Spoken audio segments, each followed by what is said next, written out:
Évangile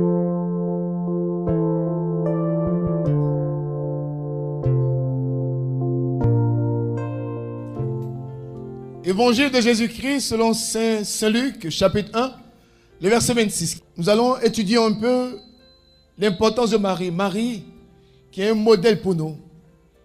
Qui est Marie pour nous? Marie, modèle pour les chrétiens. Au 6e mois, l'ange Gabriel fut envoyé par Dieu dans une ville de Galilée.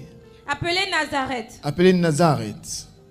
Auprès d'une vierge. Fiancée à un homme. De la maison de David. Du nom de Joseph. Le nom de la vierge était Marie. L'ange entra chez elle. Et dit. Je te salue. Toi à qui une grâce a été faite. Le Seigneur est avec toi. Troublée par cette parole. Marie se demandait ce que pouvait signifier une telle salutation profonde.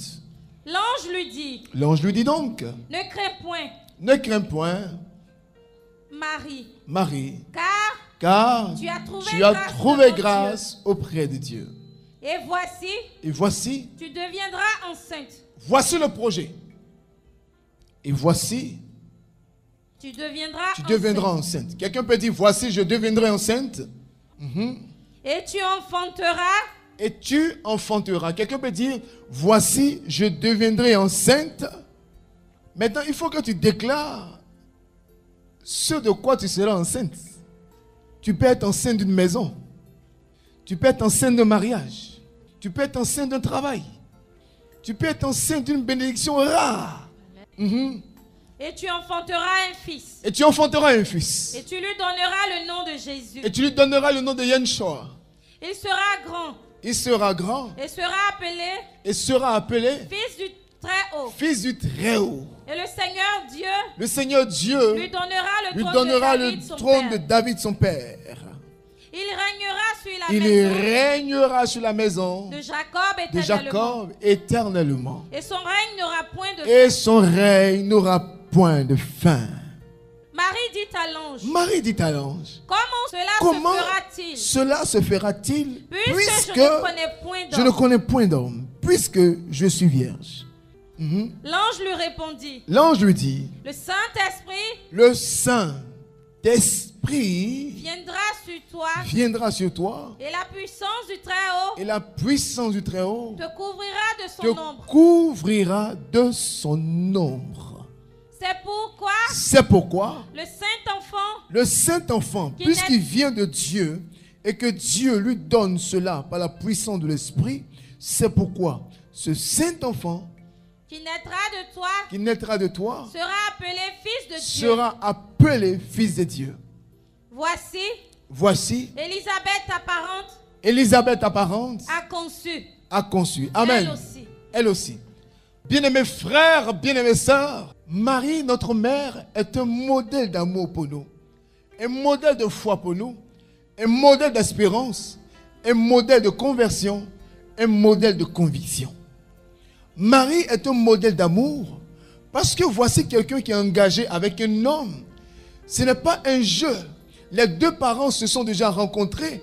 Les deux familles se sont déjà rencontrées. Les fiançailles ont eu lieu. Elle est prête pour le mariage. Et voici qu'un ange vient. Et l'ange lui dit, renonce à ton projet de voyage. Renonce à ton projet de mariage. Renonce à ton projet d'enfanter. Renonce à ton projet de travailler. Renonce à ton projet de commerce. Renonce à ton projet de ceci, de cela. Et commence à te disposer pour faire ma volonté. Combien de personnes aujourd'hui sont prêtes à sacrifier leur volonté propre pour faire la volonté de Dieu? Combien de personnes aujourd'hui sont prêtes à renoncer à ce qu'elles sentent, à ce qu'elles veulent pour pouvoir honorer Dieu dans la volonté de Dieu? Voici la richesse qui est cachée en Marie. Nous prions Marie, nous vénérons Marie, nous faisons tout ce que nous voulons. Nous disons à Marie, nous t'aimons. ni disons à Marie, je suis prêt pour toi. Mais réellement, pose la question à ton frère, à ta soeur, est-ce que tu es réellement prêt pour Dieu? Tu es là ce soir parce que tu as besoin de quelque chose. Tu es là ce soir parce que tu as besoin d'un témoignage. Tu es là ce soir parce que tu as besoin d'un travail. Tu as besoin d'une réalisation. Tu as besoin d'une atmosphère de grâce, de miracle. Tu as besoin de mariage, d'un emploi. Tu as besoin d'un succès. Tu as besoin d'un visa. Tu as besoin d'un enfant. Tu as besoin de la santé. C'est pourquoi tu es là. Peut-être que demain tu vas au travail. Si Dieu descend aujourd'hui tout de suite et qu'il envoie l'ange chez toi, est-ce que tu es prêt à renoncer à un certain nombre de choses? Voici ce qui font notre amour en Dieu. Montrer notre amour à Dieu, ce n'est pas de s'asseoir sur une bâche. Montrer notre amour à Dieu, ce n'est pas de porter un pagne à l'effigie de Marie.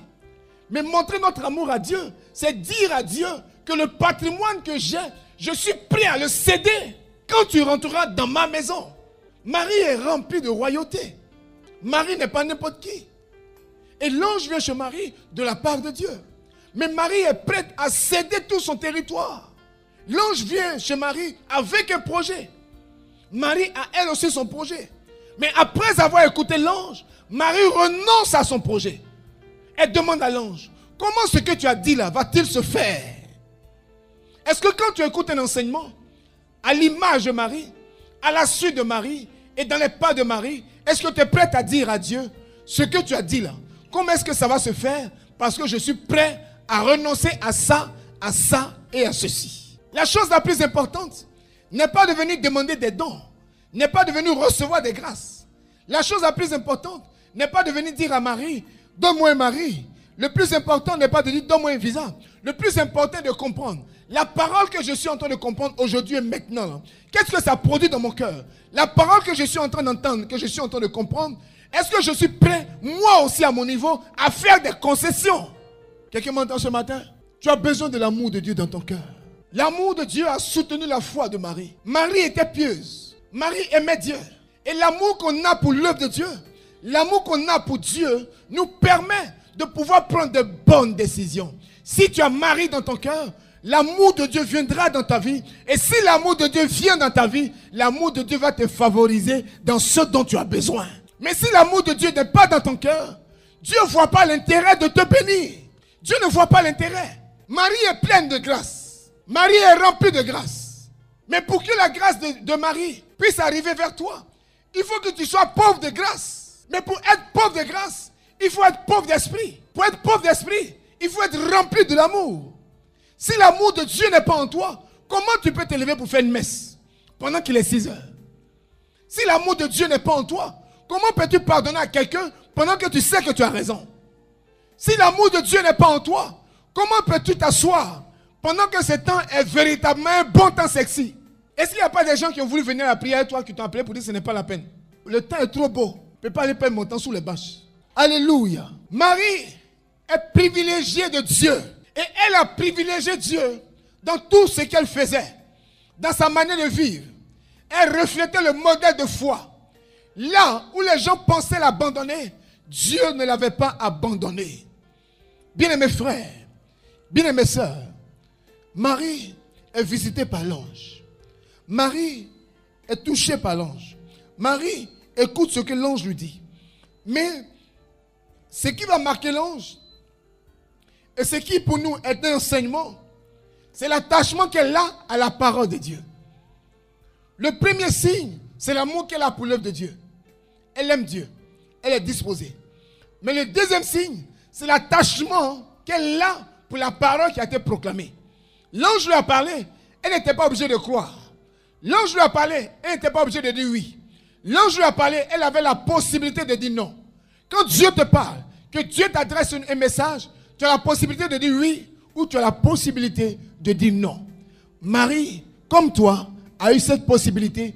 Elle a choisi la meilleure des possibilités. Cette possibilité de dire à Dieu, je dis oui à ton amour. Avoir Marie, c'est marcher attaché à la parole.